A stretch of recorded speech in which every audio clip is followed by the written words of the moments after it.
Hoje vamos falar sobre o filme A Baleia, apontando alguns elementos que podemos identificar. Entre eles, a compulsão alimentar e as pulsões. E se você gosta desse tipo de conteúdo, se inscreve aqui no canal para acompanhar mais vídeos aqui no Pcinema.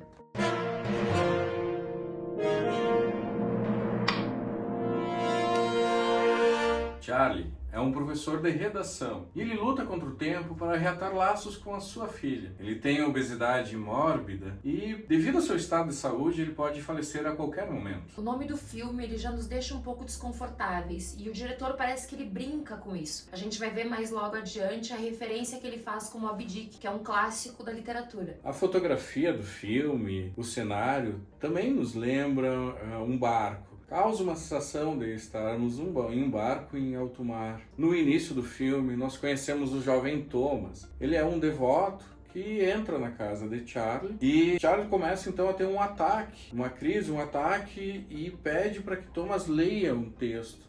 Isso nos causa estranheza. A pessoa está ali tendo um ataque e insistindo, ele quer ouvir um texto que entendemos então que é sobre Moby Dick. Mas as motivações de Charles pedir para ler o texto antes de morrer, nós vamos entendendo ao longo do filme. O filme explora muito o olhar. É um filme que nos impacta visualmente. E os atores, eles fazem muito uso desse olhar. O olhar vai muito além da visão. Ele é a pulsão escópica. Em poucas palavras, pode-se descrever pulsão como uma energia interna e constante, que é limítrofe entre o psíquico e o somático. É um estado de tensão e que precisa ser suprido de alguma forma. Esse estímulo constante provém do interior e exige um trabalho psíquico, que tem como meta a satisfação ou evitação do desprazer. Aqui a gente está resumindo para ajudar em alguns pontos do filme, para entender melhor as reações dos personagens. As reações dos personagens acabam fazendo um pouco mais de sentido. Aquelas expressões ao visualizar Charlie. Inicialmente, Freud fala em pulsões de autoconservação ou pulsões do eu e pulsões sexuais. Depois, no texto Além do Princípio de Prazer, fala em pulsões de vida e pulsões de morte. Isso se apresenta de forma misturadas. Porém, enquanto as pulsões de vida são numerosas e ruidosas, as pulsões de morte são invisíveis e silenciosas. Assim como percebemos em Charlie. No texto, o mal-estar na cultura afirma a autonomia da pulsão de morte, entendida como pulsão de destruição, concebida como disposição pulsional autônoma, originária do ser humano. Freud ele fala dos objetos pulsionais oral, anal e genital, e Lacan introduz como objetos parciais a pulsão escópica, o olhar, e a invocante, que é a voz, onde a pulsão contorna o objeto pulsional. É o objeto A, o objeto perdido, que a gente nunca alcança. No filme a gente pode pensar que essa pulsão de morte ela se presentifica nesse gozo. Se a gente pensar na pulsão de vida, teria relação com o desejo, com a falta do sujeito barrado na castração. E o objeto A nós não alcançamos, mas ficamos contornando. Em busca, Sempre em busca. E é importante falarmos dos objetos pulsionais, principalmente do circuito pulsional, que é o se fazer ver, é o terceiro tempo que constitui o sujeito do desejo. Precisamos do olhar e da voz do grande outro, que é o que nos constitui. O filme ele causa um impacto visual, às vezes quase que sufocante. A gente tem a sensação, parece que a gente está em alto mar, mas o desconforto ele fica maior quando a câmera foca no Charlie, que é quando mostra os detalhes da aparência física dele, e o diretor sabe que a gente vai ficar desconfortável com aquilo. E nós observamos as reações nos personagens, como eles olham para o Charlie, como isso gera um desconforto, e Charlie parece não se importar. O que ele realmente quer é o antigo olhar da sua filha. Charlie, ele tá isolado do mundo. A única pessoa presente na vida dele é a sua ex-cunhada e talvez sua única amiga, Alice. E a gente pode pensar nas dificuldades dela também, já que o seu irmão recusava a comer. E isso acabou causando uma fatalidade. E é muito complicado julgarmos Alice por ela cuidar do Charlie da forma que ela cuida, de não limitar ele à alimentação. Mas o irmão dela faleceu e se recusava a comer. Então é importante tentarmos nos colocar no lugar dela. Charles também vive o seu luto. O Alan era companheiro dele. E depois que que Alan faleceu, Charlie engordou mais de 200 quilos. E a única coisa que ele tem como prazer, a única coisa que lhe dá prazer, é ministrar as aulas online. E isso com a câmera fechada. E o único objetivo que ele tem é de ser perdoado pela filha, né? E ele faz de tudo ali para se aproximar dela, para garantir o futuro dela. Ah, sim, ele verbaliza.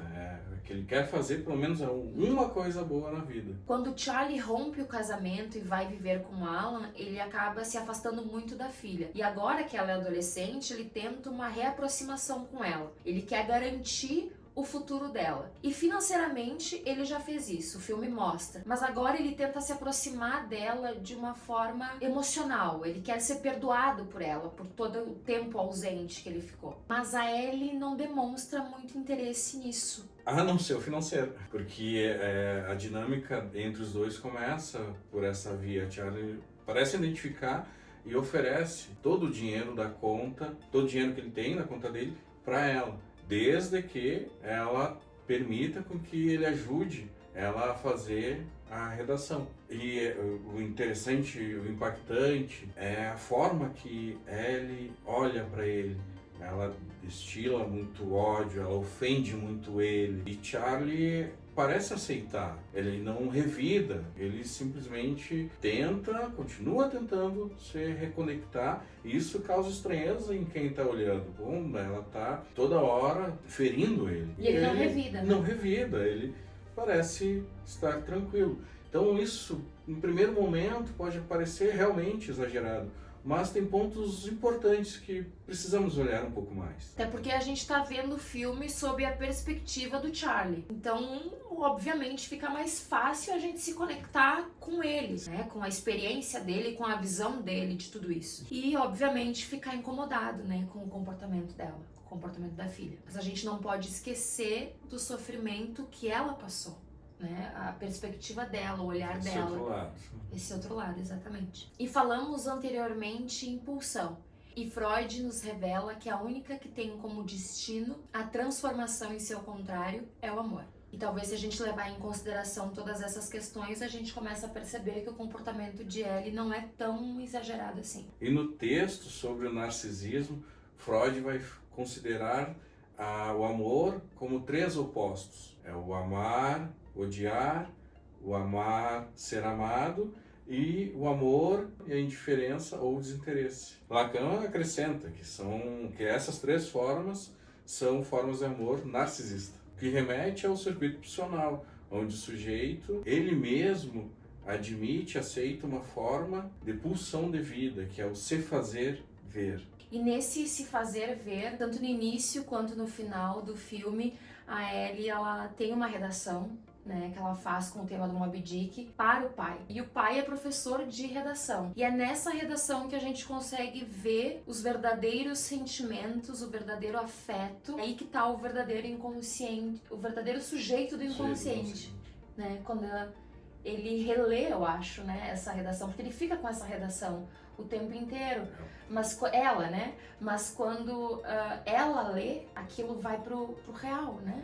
Que ela mostra na escrita, na redação, e depois, no final do filme, quando ela lê, ela volta a ser aquela pessoa que escreveu aquela redação pro pai, quando a criança estava se constituindo. E é isso que Charlie estava buscando. E dá pra dizer então que esse é o momento em que eles se reconectam? Ou que ela se reconecta talvez com o pai? Aparece o sujeito do inconsciente. E vamos falar um pouco agora sobre o transtorno alimentar, sobre a compulsão alimentar. Antes de mais nada, é importante deixar claro, que fique claro, que a obesidade não é considerado um transtorno psíquico, mas a compulsão alimentar sim, é considerado um transtorno que causa a obesidade. E Charlie tem obesidade mórbida. É importante situarmos que essas pessoas acabam, por muitas vezes, se colocando como dejetos, se colocando num lugar de desvalia, de lixo. E aí nós começamos a entender um pouquinho mais, prestando atenção no filme, o quanto ele aceita esse lugar. Ele aceita, aliás, as ofensas. Ele fica nesse lugar. Ele não consegue sair disso, porque Charlie se sente muito culpado por estar naquele estado, por ser colocado no estado de que, bom, pode morrer a qualquer momento. Então, para a pessoa sair dessa condição é muito difícil. Então, ele aceita as ofensas das pessoas, ele aceita principalmente as ofensas da sua filha, porque acaba sendo muito difícil sair nessa condição, né, que Charlie apresenta, sair do lugar de desvalia, sair do lugar da culpa. E a gente consegue ver isso nas expressões dele, né? A gente sente isso, né? A gente fica angustiado, quase que com uma sensação parecida com a que ele tá sentindo, né? Isso é algo que penso que é comum para quem tem a compulsão alimentar. Se coloca nesse lugar, como tu falaste, né? Uhum. E é difícil sair desse círculo, né? E na compulsão alimentar não existe um alívio, né? Não tem uma pausa, não tem um momento em que para, Como né? a bulimia, por exemplo, né? A pessoa vomita, então acaba se sentindo um pouco melhor. Isso, no momento que vomita tem um alívio, né? Na compulsão alimentar isso não tem essa pausa, não tem essa compensação. E esse fato acaba aparecendo no filme. Charlie convive com a sua angústia. Ele tenta, no real, controlá-la pela via da alimentação. Vemos ele devorando os alimentos, como uma tentativa de redução de danos. E a gente percebe a Ellie um pouco desconfortável com um olhar do pai, quando o pai vai e olha para o alimento que ele deixou para os passarinhos, né? Mesmo que esse olhar não seja para ela, aquilo incomoda, né? Ele demonstra ali um olhar mais carinhoso, mais afetuoso. Exato, um olhar de afeto, de carinho e que ela não suporta, né? Tanto que depois ela vai na cena e depois quebra, né, os pratos. Acho que ela não aceita, né, que esse olhar não seja pra ela. Então ela vai lá e quebra mesmo. E nós conhecemos também no filme a personagem Mary, que é a mãe de Ellie. E ela é ex-esposa, então, do Charles. E percebemos aí que ela também passou por um momento de luto, ela desenvolveu alcoolismo depois da separação. E é interessante, até para refletirmos um pouco sobre o luto, quanto o filme trabalha isso. Charlie, a Liz, a Mary e a própria Ellie, que depois que rompeu com seu pai, depois que se afastaram, ela começou a ser uma pessoa que ela não era. Ela estava se constituindo de uma forma e depois desse acontecimento ela se transformou em outra pessoa. E, bom, podemos até propor essa reflexão no sentido do quanto é importante uma ajuda profissional. Para que a pessoa enlutada, e cada um tem a sua singularidade, como o filme mostra. Cada personagem lutando com isso de uma forma, né? Exatamente, só que sem uma ajuda profissional, né? Então, enquanto um profissional pode ajudar, auxiliar, para que a pessoa que está sofrendo do luto não pague um preço tão caro.